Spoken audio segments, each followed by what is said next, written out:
Novita Condro terlibat saling sindir di media sosial dengan Kapten Vincent akibat dugaan orang ketiga. Hal itu bermula setelah Kapten Vincent mengunggah Instastory di Instagramnya pada Senin tanggal 26 April tahun 2021. Dalam unggahan tersebut, Kapten Vincent mengunggah foto bersama istri dan sejumlah teman-temannya.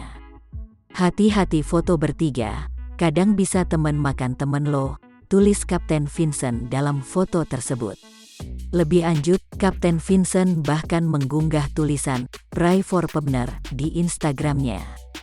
Pebinor sendiri merupakan istilah perebut bini orang. Ketika emosi Vincent Raditya memuncak, Novita Condro tak tinggal diam dan membantah tudingan suaminya. Novita bahkan membongkar tabiat asli Vincent yang disebut kerap berperilaku kasar dan memakinya. Novita membongkas isi chat dia dengan suami. Ia membeberkan bagaimana percakapan Kapten Vincent via WhatsApp yang dia nilai kasar. "BTW kalian bisa merasakan gak kalau terus-terusan dalam satu rumah dan selalu diperlakukan begini?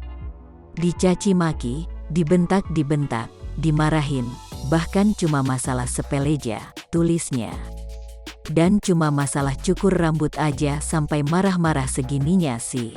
Padahal aku udah ampun-ampun dan bilang baik," tulis istri Kapten Vincent, "dan aku selalu jawabin dengan baik, gak pernah ngegas dia," katanya.